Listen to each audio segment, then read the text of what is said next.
Ésaïe, chapitre 27. En ce jour, l'Éternel frappera de sa dure, grande et forte épée le Léviathan, serpent fuyard, le Léviathan, serpent tortueux, et il tuera le monstre qui est dans la mer. En ce jour-là, chantez un cantique sur la vigne.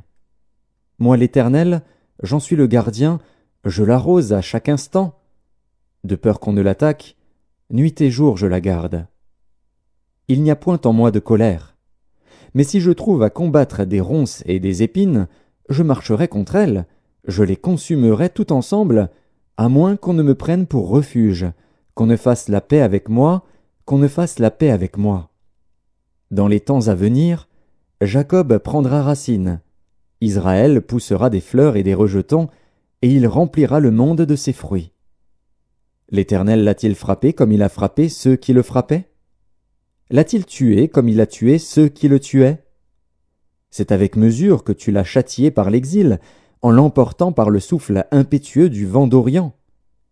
Ainsi le crime de Jacob a été expié, et voici le fruit du pardon de son péché. L'Éternel a rendu toutes les pierres des autels pareilles à des pierres de chaux réduites en poussière. Les idoles d'Astarté et les statues du soleil ne se relèveront plus.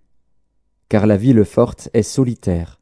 C'est une demeure délaissée et abandonnée comme le désert.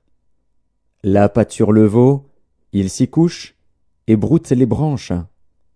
Quand les rameaux sèchent, on les brise. Des femmes viennent pour les brûler. C'était un peuple sans intelligence. Aussi celui qui l'a fait n'a point eu pitié de lui, celui qui l'a formé ne lui a point fait grâce.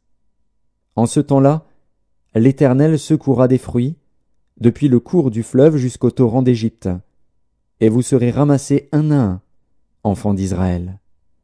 En ce jour, on sonnera de la grande trompette, et alors reviendront ceux qui étaient exilés au pays d'Assyrie ou fugitifs au pays d'Égypte.